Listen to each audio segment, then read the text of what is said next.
What's going on, workforce? Brian here. Chris here. And today we're talking about what is expected, what do you need to do, what should you be doing within the content of an MMO, specifically Final Fantasy XIV for both of us. Chris, you kind of summed it up really briefly. We both had different amounts of time. Why don't you give everybody kind of a synopsis of your thoughts here, and then we'll just go ahead and dive into the subject. I think when you talk about playing a game for years and years on end, whether you're brand new here or you're already that far in, the amount of time you have can vary through the different seasons of life. And so there's been times where Brian and I are lucky to get an hour in. There's been times where we're playing 10 hours straight, and it just really varies. And obviously, as I move into full-time content creation, I moved in January, like my time is much more consistent now. I have a fixed 30 hours a week of gameplay, and then the rest of the time is spent making videos. And like, that's allowing me to pull ahead of you in a way that I have not been able to do consistently in the past. And so the way we've done things in the past is we've kind of set priorities, right? This is the content we want to get to, and then we just work our way down the list until the time runs out. It doesn't mean that we didn't get to something that we didn't want to. So people often ask us, why haven't you done Extreme? Why haven't you done Savage? Well, to get into a group and get Savage or Extreme cleared, not the amount of time that the final pull takes, the amount of time from when you log in to getting the clear, it would knock too many other things off the list, so it slides further down, and we just don't get to it. And so I think it starts to beg the question whether somebody's just brand new today or somebody's trying to evaluate where this game fits in as we prep for Endwalker. Do you have to get to everything? And when you hit MSQ, what do you do first? Is there a right way to play? And I think that when it comes down to it, once you've done MSQ, the right way to play is whatever brings you the joy that I would say is associated with games. Now, if you're a player and you want to get into Savage, all of a sudden then that attaches certain requirements. All of a sudden that then begs to say, like, let's say, you want to bring the most DPS to the fight possible, because there are definitely some serious damage checks, some healing checks. What does that look like? Well, depending on your role, that means that you're probably going to be stacking, like, boosting potions to help increase these damage uptimes that you want to target. Not only is it about learning the content, but there is systems in place. We're talking about melding. I just discovered today that today was your first day that you've ever pentamelded. So when it comes, I only ever overmelded. Never gone all the way. Yeah, dude, when you go all the way, dude, it's all the way. All the way. 100%.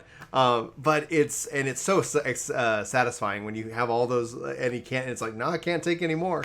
I'm good. And it just feels right. It just feels right. Always be melding, guys. The core of it is that you just experienced that today. We both have had varying different amounts of time when we play these games.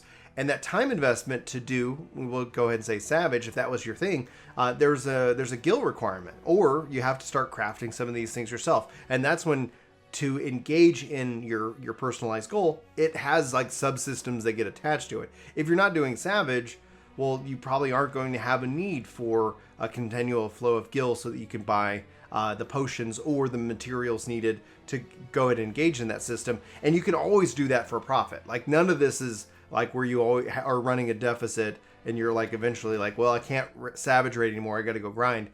You could choose to do that, but I'm saying, like, by the fact is, if you're crafting them yourselves and you're not just purchasing them, you could actually turn that into a revenue generation, so you're self-sustaining at that point. But is crafting mandatory or necessary? Should you go and play it? Is there a piece of content that, like, a new player should engage with 100% after the MSQ, in your opinion?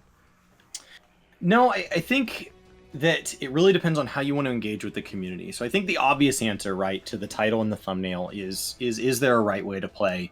No, as long as you're having fun and you're not ruining somebody else's ability to have fun, right? Which means you're breaking terms or you're just griefing somebody. Well, at this point, the way they've written terms, breaking terms covers it.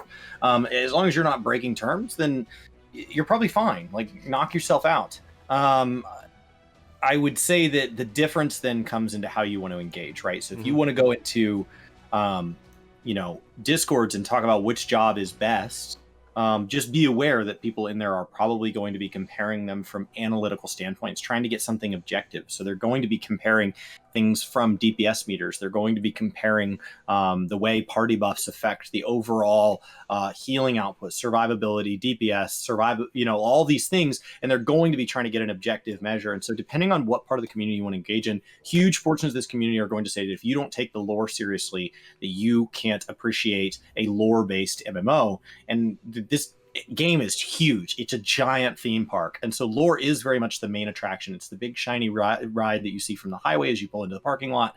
You don't have to ride it to have a good time. You don't.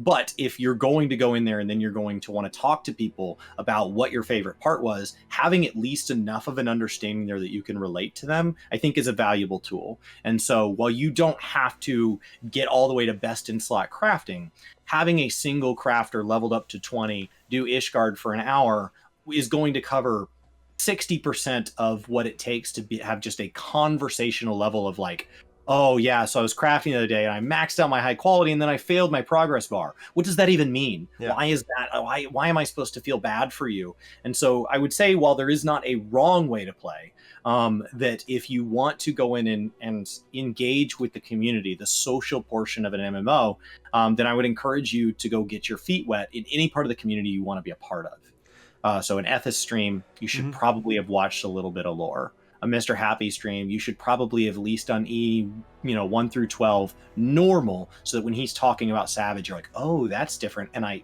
get it. It's not just flashing shiny pictures. So let's pivot the kind of the question or the viewpoint from a player who is dissatisfied with the game. They haven't, like, hey, I did the MSQ, I did the raids.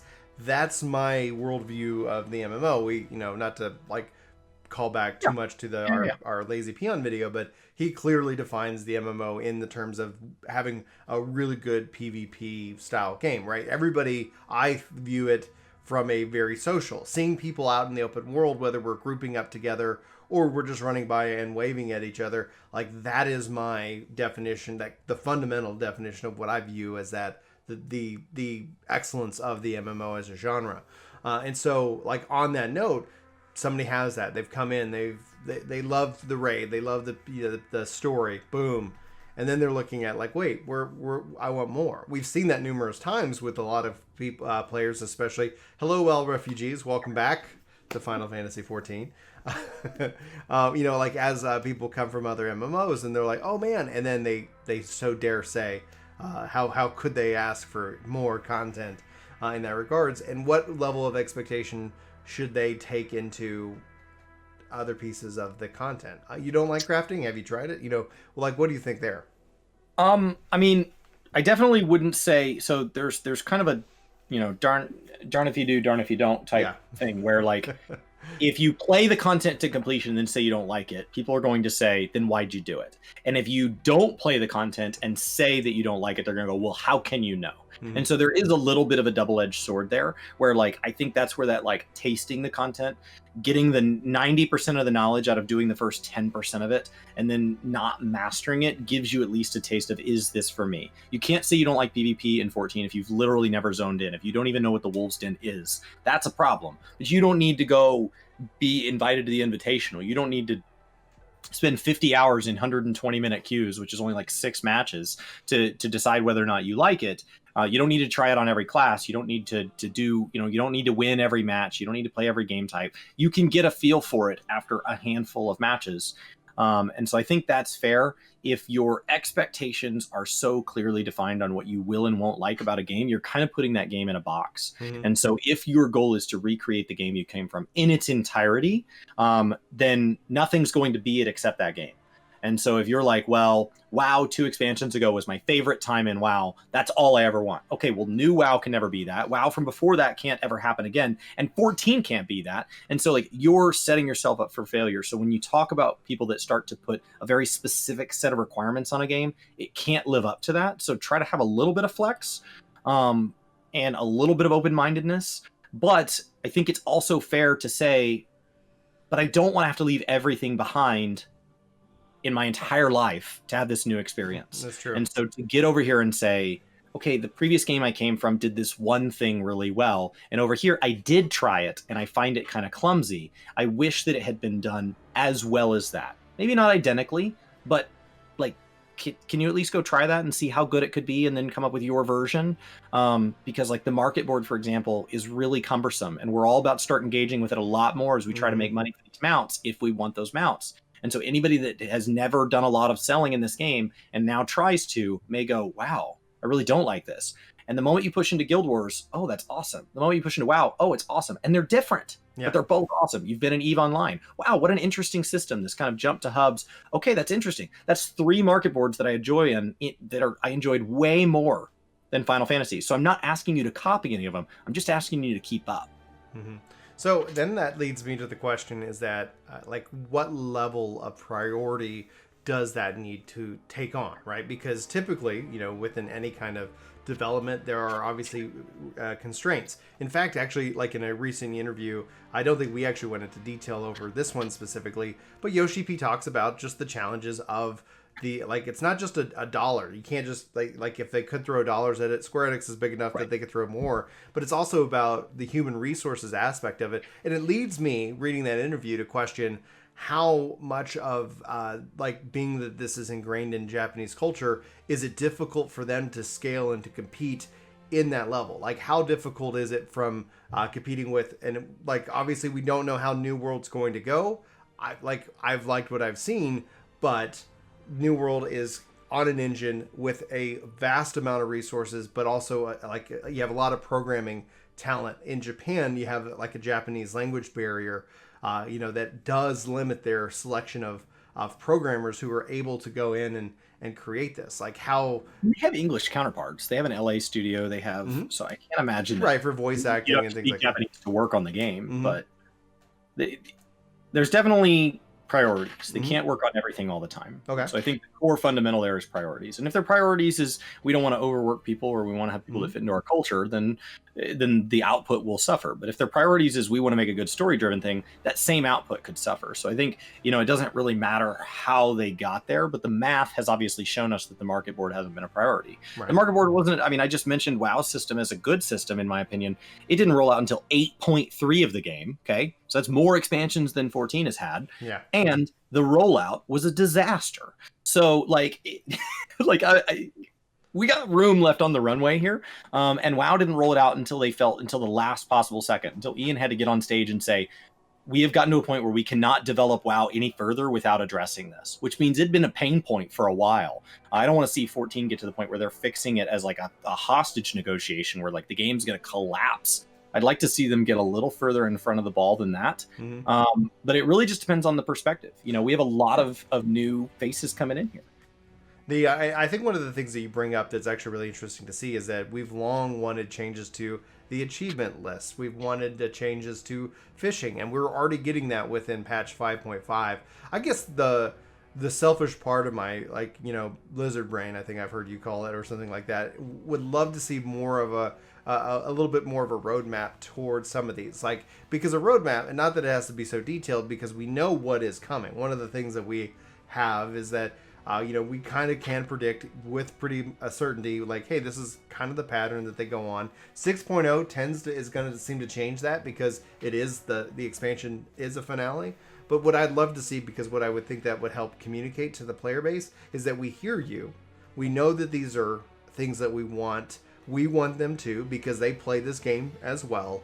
But, you know, it's just, when it comes down to kind of your Trello board, if you will, for your stores and your items, like, it's a pin up there, like, but we have to hit these bigger ticket items first. And because we think that's going to take, when we look at like percentage of player bases, you know, yes, they had to delay the ultimate fight, and that's a real big bummer. I think the community feels that as a whole, both the viewer and like, not as a participant, but even those who are participating. But rather than delay the entire expansion or delay the next raid, like, what's going to give people the biggest brush, and then essentially giving them the time and the ability to kind of narrow down and focus in on some of these areas. And, you know, the question I've seen people point to is they blame 16, they blame, you know, other things, but I mean, that's where I think a roadmap would be a kind of a nice to have component within the community right now, of like, I mean, hey, are we going to do this anytime soon?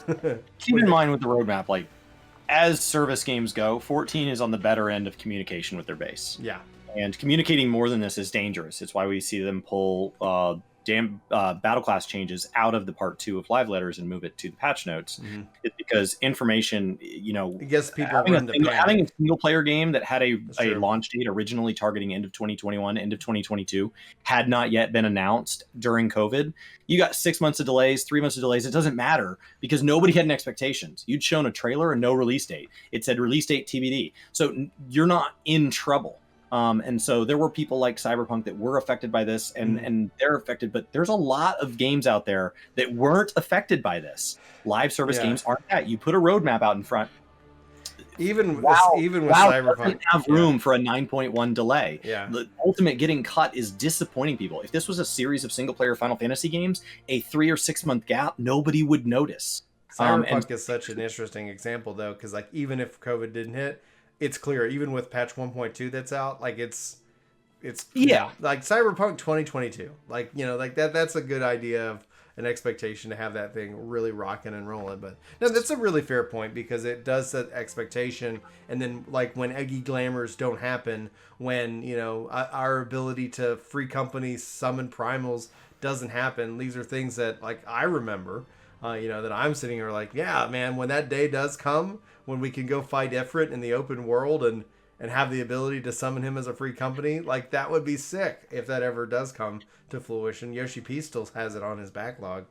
So. I guarantee they have a roadmap though. They're only showing us what they have to, and only those of us that have been around a long time, continue to want to be around a long time, and are invested in this game heavily, not just content creators, but just members of the community that are not going anywhere, really want that, and you risk doing a lot of damage to everybody that's more casual than that. All the new faces. Every new faces from all the casual people, the people who come into chat and say, this is my first time, I'm downloading the game right now, and they have basic questions, all the way up to you see celebrities trying this game, and I have to go Google who this person is, because you see somebody that's on like the level 15 quest, and they got 5,000 people watching them, and you find out that, it's like somebody told me about some Korean band the other day. Imagine if they played. Imagine if SNSD played, and we're like, oh, there's a stream party by SNSD. How cool is that? They're playing 14. Like, imagine all these people the game brings in. I think there's something really neat about their perspective, and that is the other way to view this. The other way is that Brian and I want a roadmap. Brian and I want to know what the plan is, and we want to know why things get canceled, but we're also okay with that. And for anybody that's not okay with that, they would be better off just not knowing. Shut. That's a really good point. Anyway, guys, as always, let us know what you think. Is this something that you want? What are the core like quality life features that you think the game would dramatically benefit from? Sound off below and let us know. And if you're new here, hit that subscribe button, hit that like button, or you can always tickle that dislike button. I keep my eye out on the ticklers out there. We see you guys. Chris, you got any final thoughts before we wrap up today's video? No, I'm almost done drinking from cups on stream. My work to game bottle is coming in. So for anybody that's late in the video, just know that we have new merch. Everything from Lunar Whale socks and some bottles, some hydrate emotes with my pig and Brian's dragon, and lots of cool stuff if you guys need anything like a beanie in the summertime. To keep your bald head warm. All right, guys, for Work to Game, my name is Brian. My name's Chris. Thanks so much for watching. Hopefully you have a fantastic day, and we'll see you soon. But until then, take care.